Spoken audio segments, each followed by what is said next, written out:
सैयदना फ़ारूक आज़म के अहद खिलाफत में एक मरतबा ज़लज़ला आया, मदीने की ज़मीन कई मरतबा हिली। आपने उस पर अपना दुर्रा मारा ज़ोर से, और एक रिवायत में अपने पाँव मारा और फरमाया उसको ठहर, क्या मैंने तुझ पर आदल नहीं किया। ये कहना था कि मदीने की ज़मीन जम गई। वो दिन और आज का दिन 15 सदियाँ बीत गई हैं, फिर मोहम्मद के मदीने सल्लल्लाहु अलैहि वसल्लम रहमत कायनात के मदीने में ज़लज़ला नहीं आया। नहमदुहु व नसल्ली अला रसूलिहिल करीम, अम्मा बाद। काबिल कदर सामीन व नाज़रीन मोहतरम, सैयदना फ़ारूक आज़म रज़ी अल्लाह तआला अन्हु की सीरत एक अनोखी है। आपका दौर इक़्तिदार निहायत ही अहम है। उमर इंतखाब खुदा थे और दुआए मुस्तफ़ा थे, जिसके नतीजे में अल्लाह ने सैयदना फ़ारूक आज़म के अहद खिलाफत में 22 लाख मुरब्बा मील से ज़्यादा फतूहात अता फ़रमाईं। उनमें एक ख़ास और अहम बात जो इस वक्त अर्ज़ करनी है वो ये है कि उमर खुदा की ज़मीन पर वाहिद हुक्मरान है जो अनासिर अरबा पर जिसने हुकूमत की है। यानी आग पर भी उमर की हुकूमत थी, पानी पर भी उमर की हुकूमत थी, मट्टी पर भी हुकूमत उमर इब्न ख़त्ताब की हुकूमत थी, और हवा पर भी उमर इब्न ख़त्ताब की हुकूमत थी। वरना दुनिया में ऐसा नहीं होता। आज भी दुनिया के जितने हुक्मरान हैं, कोई आग, पानी, हवा, मट्टी पर हुक्मरानी नहीं कर रहे। कुछ इलाकों पर कुछ लोगों की निगरानी होती है, बारिशें आ जाएं, तूफ़ान आ जाए, सैलाब आ जाए, हवा तेज़ चल पड़े, सब के सब परेशान होते हैं और कोई आदमी उसका मुकाबला नहीं कर सकता। लेकिन उमर चूँकि इंतखाब खुदा था, अल्लाह ने चुनकर रसूलुल्लाह के पहलू कदमों में भेजा था, तो अल्लाह तबारक व तआला ने फ़ारूक में वो सारी अज़मतें और सलाहियतें रखी थी। इस पर एक एक वाक़या बतौर नमूना अर्ज़ करना चाहता हूँ। सैयदना उमर इब्न ख़त्ताब रज़ी अल्लाह तआला अन्हु की हुकूमत हवा पर। इंसान 4 चीज़ों से पैदा शुदा है, आग, पानी, हवा, मट्टी, ये अनासिर अरबा इसका खासा है। उनमें से एक चीज़ हवा है, ये हम सांस लेते हैं, अंदर आती है, जाती है, ये हवा ही है। हवा ना हो तो इसके बगैर हम जिंदा ही नहीं रह सकते। हवा हमारी ज़िंदगी की अहम तरीन चीज़ है और ज़रूरत है। इसलिए जिस आदमी को हबस हो जाए, सांस लेने में कमी हो जाए, कहीं बंद हो जाए, तो उसकी ज़िंदगी और मौत का मसला बन जाता है। इसलिए हवा एक बड़ी चीज़ है। लेकिन सैयदना फ़ारूक आज़म की हवा पर क्या हुकूमत थी।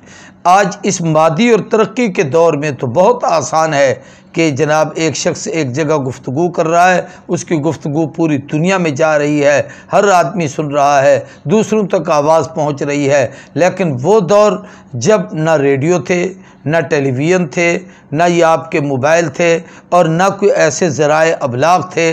उस वक्त की तो बात है कि सैयदना उमर इब्न ख़त्ताब रज़ी अल्लाह तआला अन्हु का अहद खिलाफत है और इराक़ के अंदर जंग हो रही है, नहावंद का इलाका फ़तह किया जा रहा है। और इस दौरान एक सहाबी रसूल सैयदना सारिया रज़ी अल्लाह तआला अन्हु वो मैदान जिहाद में लड़ रहे हैं, और उनके आगे भी फ़ौज है और पिछली तरफ से भी फ़ौज का हमला होने वाला है। और सैयदना फ़ारूक आज़म जुम्मतुल मुबारक का खुतबा इरशाद फरमा रहे हैं, और दौरान खुतबा अपनी गुफ्तगू को रोक कर तकरीर को 3 मरतबा या 2 मरतबा जुमला फरमाया, या सारिया अल जबल, या सारिया अल जबल, ए सारिया पहाड़ की ओर में आ जाओ, ए सारिया पहाड़ की सिमत एक तरफ हो जाओ, यानी अपने पुश्त पे पहाड़ कर लो और सामने खड़े होकर मुकाबला करो। और फिर उसके बाद फिर दोबारा गुफ्तगू शुरू कर दी।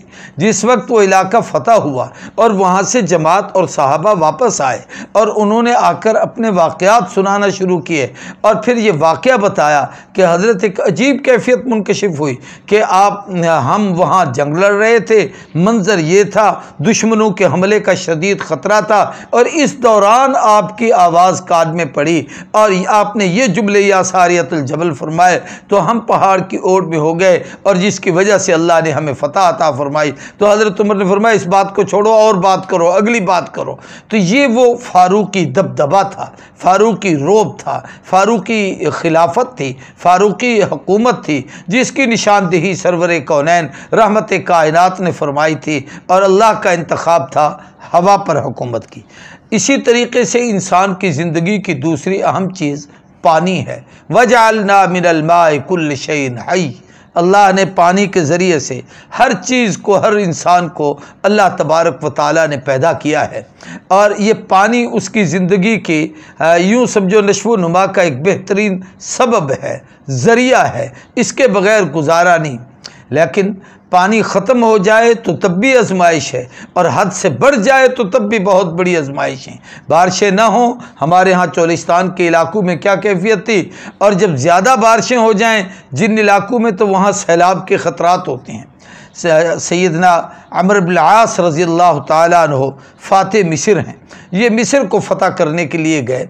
मिस्र फ़तह हुआ तो मिस्र के लोगों ने कहा कि हमारा ये सब जो है वो गुसर बसर इस दरियाए नील के पानी पर है, लेकिन इसकी पोजीशन ये है कि इसका एक मौसम आता है जिसका पानी ख़त्म हो जाता है। जैसे हमारे यहाँ दरियाओं का पानी आप जाएँ, सतलुज खुश्क हो जाता है, रावी में पानी नहीं रहता, और दरियाओं में ऐसा होता है। फिर जब कोई मौसम की तब्दीली आती है या गर्मी आती हैं और पहाड़ों से बर्फ़ गिरती है, तो फिर ये होता है कि पूरा एक सैलाब की शक्ल आ जाती है।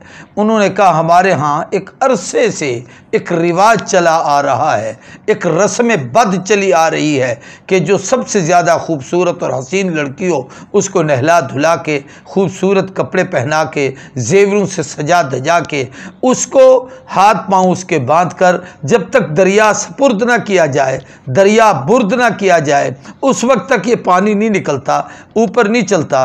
तो हज़रत अमर इब्न आस रज़ियल्लाहु ताला ने को उन लोगों ने ये शिकायत की। सैयदना अमर इब्न आस रज़ियल्लाहु ताला अन्हु ने अमीर अल मोमिनीन सैयदना उमर इब्न ख़त्ताब, चूँकि अहद खिलाफत फ़ारूक आज़म था, उनको ख़त लिखा और इस सूरत हाल से आगाह किया। तो सैयदना उमर रज़ियल्लाहु ताला अन्हु ने एक ख़त तहरीर फरमाया जिसकी इबारत का ख़ुलासा ये था कि ए पानी, ए दरियाए नील, मैं अल्लाह के नबी का नायब और ख़लीफ़ा तुम्हें हुक्म देता हूँ, अगर तू अपनी मर्ज़ी से चलता है तो फिर तेरे हमें एक कतरे की भी ज़रूरत नहीं है, और अगर रब की मर्ज़ी से चलता है तो मैं अल्लाह के नबी का नायब और उनका खादिम और ग़ुलाम और ख़लीफ़ा तुम्हें हुक्म देता हूँ कि चल। और फिर आपने फरमाया इस ख़त को दरिया के हवाले करना, दरिया इसको खोले, दरिया इसको पढ़े। अब दरिया किसी यूनिवर्सिटी का पढ़ा हुआ नहीं था, किसी जामिया का फाजिल नहीं था, दरिया कैसे खोले और पढ़ेगा। जनाब अमर इब्न आस गवर्नर ने उस ख़त को दरिया में डाला, और जो ही वह पानी उस दरिया की पानी उसकी तहरीर पर पड़ा पहुँचा, तो वहाँ से उस वक्त दरिया अपने जोबन, अपने जोश और अपने एक उभार के साथ ऊपर चला, और जो उसकी सतह बुलंद हुई, बाद हज़रात ने तो लिखा है कि 6 गज़, यानी आजकल के हिसाब से 17-18 फुट, यानी इतनी सतह पर वो बुलंद हुआ। वो दिन और आज गया और आज का दिन आया। 15 सदियाँ बीत गईं, दुनिया के दरियाओं में खुश्की आती है। जिसको फ़ारूक ने ख़त लिखा था, आज वो पानी उमर का कहा मानता है। और फिर उस दिन से वो रस्म बद ख़त्म हो गई कि किसी की माँ बहन बेटी की इज़्ज़त को इस तरीके से तार तार किया जाए और उसे बांध कर और उसे सजा धजा कर उसे दरिया के सपुर्द कर दिया जाए और उसे ख़त्म कर दिया जाए। ये रस्म ख़त्म हुई और इस्लाम का गलगला डंका बचा और पूरी दुनिया में एक हलचल मची। तीसरी अहम चीज़ जो अनासिर अरबा का हिस्सा है वो इंसान में आग है, और ये इंसान के वजूद के अंदर इसका हिस्सा है। और एक बहुत बड़ी बात है, इसमें मैं समझाने के लिए अर्ज़ करता हूँ, हमारे जितने आज़ाए मस्तूरा हैं उनमें आग की सी तपिश और गर्मी है। बगलों में आदमी हाथ डाले बाहर निकाले, इस तरीके से सर्दी लगती है, यूं कर लो आपके हाथ गर्म हो जाते हैं। आज़ाए मस्तूरा हमारी ये रानें हैं, पेट है, अंदर की चीज़ें, ये सारी गर्म हैं। लेकिन सैयदना उमर इब्न ख़त्ताब रज़ियल्लाहु ताला अन्हु के ज़माने में मदीना तैयबा के अंदर एक पहाड़ है, एक तरफ उहद है, इसका हुस्न, इसका निखार, इसकी खूबसूरती, इसकी कशिश अपनी है। दूसरी तरफ एक पहाड़ है जो बिल्कुल काला और सियाह रंग का है, वहाँ से एक आग बाहर निकली। यूँ समझिए कि वो पहाड़ फटा जैसे आतिश फिशा होता है, इस तरीके से उसकी आग मदीने की तरफ चली। तो सैयदना उमर इब्न ख़त्ताब रज़ियल्लाहु ताला अन्हु ने हज़रत सैयदना अबू मूसा अशअरी और इसी तरीके से बाद रिवायत में सैयदना तमीम दारी रज़ियल्लाहु ताला अन्हु का इसमें गिरामी है, आपने इनको अपनी चादर दी कपड़ा दिया कि जाओ और इस आग को पीछे हटा दो।